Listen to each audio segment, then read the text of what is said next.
Hello everyone, my name's Camjack and welcome back to Space Engineers.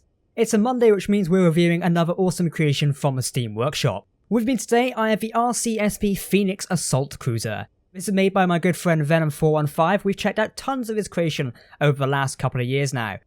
This is one of the best I've seen so far, and I'm going to show it off to you today as it really is quite cool. A little bit of information about the Phoenix before we jump into it. It's a part of the RCSP Fleet, which stands for Royal Coalition of Spatial Protection. So that's Venom's sort of in-game faction, whereas like I have RWI, Venom has RCSP, and we frequently share builds all the time. So you need to check out more of his builds. I'll leave a link to this down below in the description to where you can go check out this, and all his other creations in the collection as well. I definitely urge to check them out. So Venom goes on to say, this is a heavily armoured assault cruiser meant for one thing: combat. The ship comes with the following features, such as a welding system to keep certain things repaired when in combat. I love the inclusion of these welding systems. My friend Dr. Kraz includes these on nearly all his builds, and it's a really good idea. Number 2, we've got a hangar with 2 Mako space fighters, we'll have to check out them. Number 3, we've got 12 missile turrets, 4 Gatling turrets, and 8 front-facing rocket launchers for long-range attacks. It also comes equipped with a refinery and assembler system for ammo/part production, and finally at number 5, we have light and heavy armor woven together to keep the ship light but still strong in the right areas. So a pretty interesting design there. We've got light and heavy armor, a mix there. Basically it keeps the ship light enough so it can move along at good speed, but also has the heavy armor in critical areas. Something I'm very much a fan of, and something I need to do on my own builds, to be honest. So let's dive in and take a look around the Phoenix.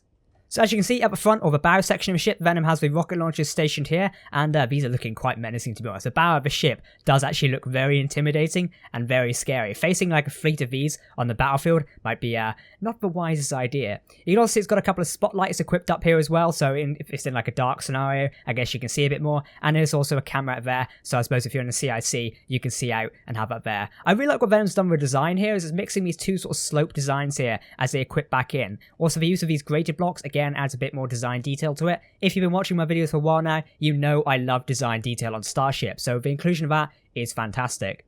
Now Venom actually taught me quite a few of his sort of building techniques, so these are some stuff I would now use on my own building. So, you know, it's good to take tips from other builders like Venom, as he really is a master at his craft. I mean, just looking at the occlusion of this up here is really cool. And I love how this bit goes almost the way behind here, kind of riveting around like another open section there. Really cool. So if we go along the top here, this has got more thrusters built in here as well. Here's another design idea I like. It's sort of like a groove inside the ship here. Kind of reveals like a mechanical sort of structure by just using half blocks and the interior blocks here. It's just something I like seeing on starships.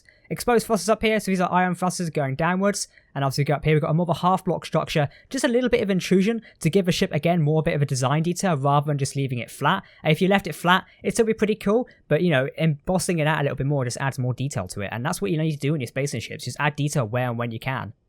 So some of the bow section, I mean, obviously got quite a few indication lights on the side here like these, including this window section up here, I believe. Sorry, not a window section, it's made to look like a window section. It can deceive you as it's just done me there, but it actually hides mechanical blocks behind there. So you go, I thought that was a window for a minute, apparently it's not. Down here we've got more hydrogen thrusters directing our way around there, which is pretty cool. On the underside, we don't really have much to look at overall. We've got a couple of merge blocks there going all the way back. We've got more thrusters and such. No landing gears or anything. This ship really isn't meant to land anywhere, but it's got merge blocks in case it does need to carry a thing, I suppose. I suppose you could fit like a cargo module or just dock with a station or something like that, which is a pretty cool idea. Then again, the ship does have its docking collar up here as well. You can merge to a station or connect to something. Still pretty cool. My character's hidden in that side there a minute. We'll be taking an internal tour as soon as we've covered the outside of the ship, so stay tuned. Now as you can see, there is actually a window section down here as well. Hidden away out here, you can see just outside the ship. Obviously, you don't want too many windows on a starship, especially an assault cruiser, as windows technically are a tactical disadvantage. Even Negef would agree with that. Now we've got very limited Gatlings on here. Looking at the overall weapon status of this ship, I personally would put more Gatlings on it myself. I prefer having PDCs to shoot down incoming missiles and stuff like that. But seeing as this is just an assault cruiser, it's meant to get in there and A, take a pounding, and B, deal a lot of damage as well. So I suppose it does negate that fact. Moving to the back over here, we've got more design details going on here. Inclusion of the blast door blocks, which is something I love, and the half blocks there.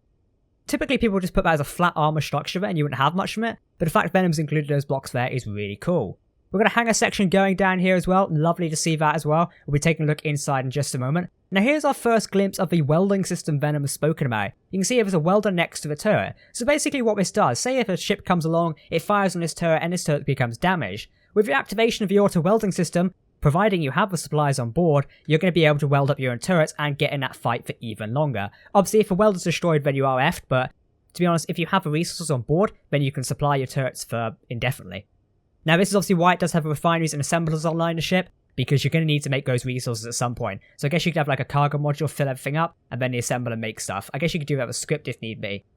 Now the underside over here, we have a couple of solar panels as well, which is quite nice to see, and then a mix of hydrogen and ion engines. I love seeing a mix of thrusters on here, as it really brings the ship to life and provides more sort of solutions for the ship to actually go faster. Some people like myself prefer having the hydrogen thrusters like boost engines, while people like Venom rely on them both in tangent, which is quite cool. Now I love the engine layout for this starship here. The Phoenix Assault Cruiser really has a beautiful engine layout. Kind of reminds me of the Battlestar Pegasus in such a way. It's a ship I've been fascinated of recently, so you can kind of see where I'm going from. Now on the top deck of the ship here, we've got a couple more missile launchers, including solar panels as well. So this ship does have multiple power solutions. I expect it does have some batteries hidden away inside there somewhere, but still it's quite cool to see that. Now so far I am seeing no exposed bridge, so we're going to have to find where that is in a bit here. But so far, like I say, I can't actually see one. I'm not sure it's down below. Nope, it doesn't look like there's anything down below here. So the bridge must be kept well inside the ship, probably a CIC sort of type of deal. So that's what we can do next. Let's go inside and check out and see if we can find the bridge. Right, so I'm inside now here. This is the hatch I looked in a minute ago, so we're going to walk all the way in here. I'm going to put the gun away. We're not shooting up the place. Right, front engineering. Let's have a look in here. So this is our front engineering deck. What have we got? So control consoles. We've also got a button over here. This is front engineering lights. We can turn them on and off. Whoops, there we go. We've also got the Phoenix projector. Okay, so the ship has its own weld-up system. And we've also got red alert. Oh.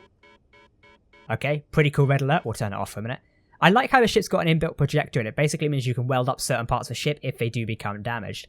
Now Venom has kindly left some of this exposed here, just to give that sort of like technical aspect as you walk through it. You've got here an oxygen generator, oxygen tanks, stuff like this, a little bio screen here telling us that our hull integrity is 99, probably because I bumped my ship somewhere. Again, a little bit of a mistake.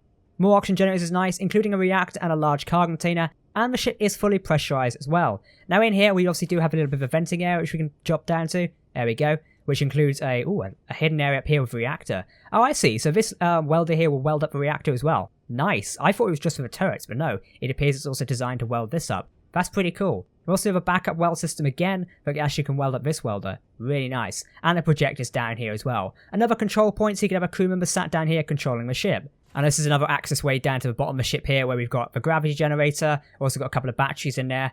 Going all the way down here, we've got the next section of the ship. This is front lower engineering. I guess this leads to the same room again, doesn't it? I think, yeah, this connects us with this room. Oh no, this is a completely different one. This ship's like a maze all of a sudden. So more welders and stuff in here as well. You can see all of this is controlled. This is all welders, that turns them on. We'll keep them on for a minute. And obviously we've got the red alert again, but we don't need to trigger that. Pretty cool. So this is what we call front engineering deck here. Lots of stuff, including interior turrets as well. Lovely to see the inclusion of them. Let's walk all the way back here a minute. Another interior turret. Sort of a diagnostic screen of a Phoenix as well. Great to see that. I've got scripts turned off in this world, so it's not functioning as it should be. But if you have scripts turned on your own world, then you're obviously going to have a diagnostic of the Phoenix. Pretty cool. And we're back out here again. We've got the secondary bridge. Oh, a secondary bridge. Let's take a look at this.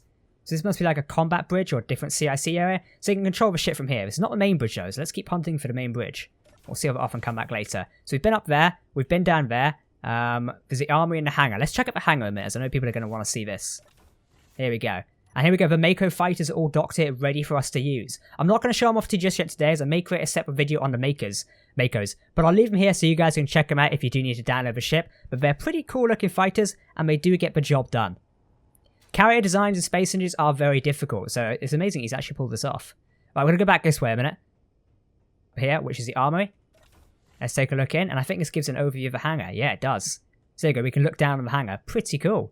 Obviously cargo container stuff there. You can obviously have all your like ammunition and stuff docked in there if you need it. Now this is obviously the cryo room in here. Got the red alert lights installed. Obviously crew members can jump in there if they need be. Rear lower engineering. We'll check this out before heading up to the bridge, and I've depressurized the whole ship. We'll keep it depressurized for a minute. Now the reason this room depressurized, you're wondering, is because of these large hydrogen thrusters. They're not actually sealed here because they're technically open to the void of space, which does suck a little bit, but you know, it's not too bad. And obviously we've got those thrusters up there as well. So this engineering deck's pretty complete. No major reactor or anything in here. This seems to be just thrusters and stuff like that, which makes sense, including no welders either. Fair enough. Alright, we'll head back into here and head up to the bridge section. So this is the main bridge section of a starship. You've got more control panels along here, including loads of diagnostic screens and stuff like that, which is pretty cool. Buttons over here. We've got red alert mode again. We've got bridge cryo room lights. We've also got all exterior turrets which we can turn on and off, and we've got all interior turrets. We've also got hangar lights. There you go. We've also got the left hangar door, which we can open, and you can see it opening down there. Very nice. And we'll close that one for a minute. Right hangar door, and we've also got all welders. Very nice. So you can control a lot of the ship from this section. Over here we've got another control panel, including the red alert button, all exterior turrets, all interior turrets, and all cryo room lights. Very nice. So let's hop in and see what the ship's all about. So the ship does live up to its name. It is a varied assault cruiser, and it does pack a punch as well. Where's number 1? Oh, that camera's hidden right there. So we've got a couple of other extra cameras as well. So yeah, this is the RCSP Phoenix, a very thought out cruiser. It is very nice as well. Now I know what you guys are wanting, you're going to want to see it in action. So let's stick it in a battle and see how far it fares. Alright, red alert mode, we have detected an enemy ship off the bow. As you can see, it's parked all the way over there. It's not identified as an enemy for some reason, but it is firing back at us. So we're going to speed over there and see how much damage we can cause. Now I've activated red alert mode, I've activated the welders, and I've also activated all our turrets. So let's see how well this ship performs. Let's go. We're about 1.8 out. Now we're going to try and use our main rocket barrage first to see if we can cause a lot of damage as we fly in. But we just need to wait for the ship to load in and see how far we get. So let's keep ourselves cruising at a good speed. I'm going to turn dampeners off a minute because hopefully we can come to a good fast slowdown as well. We don't accidentally collide with the ship. So there you go, it popped in there. Alright, locked on target. See how much damage we can cause from the front section. Fire! Our front armor plating is getting ripped off at the minute. And we spun the ship out. Very interesting. There we go. We're ripping through that ship. So let's take her in for a bit of closer combat and see how well we can do. It looks like we might have disabled a section of it already. There you go. Our main turrets are now opening fire. Look at the amount of rocket fire that is from this assault cruiser. We're raining hell on them right now. Let's try not to do a ramjack. There we go. We're traveling at 72 right now. A little bit fast. I think our welders are enabled. All welders on. There you go. So that should repair any of the damage we've taken. Maybe not to some of our front rocket launchers. I don't think all of them can be repaired. But our turrets definitely can be repaired. Let's go in for another pass. Fire those remaining rocket launchers. It looks like we actually managed to take out all the turrets on board the frigate. And there you go. Our rocket launchers are firing again. Now currently there's a bug of SC where the effects do sort of go out sometimes, but it's not too bad. Look at that, we're ripping that ship apart. See if we can snap it in half maybe. Alright, well it looks like we've caused enough damage to the ship today, but it's blown up almost. And just drifting off into space. Now, in terms of how much damage we sustained, it wasn't that much. Our front rocket launchers did get taken out and we lost a bit of the armor plating, such if I turn off the projection, you can see there. But luckily the heavy armor plating did hold up for us. Overall, in terms of like system features and that, we've not really lost any critical features apart from those rocket launchers. So I say we fared quite well there. And obviously against a player, it might be a little bit different because you've got different tactics and stuff like that. But it does prove that a Phoenix assault cruiser can hold its own. Remember, if you do want to check out this ship for yourself, you can download it from the Steam Workshop. In the meantime, that's it for me today. I do hope you enjoyed this video, and I do hope you enjoyed the ship I have showcased to you today. Let me know what you thought of it down below in the comments section. I look forward to seeing what you say, and I'll see you next time. Goodbye.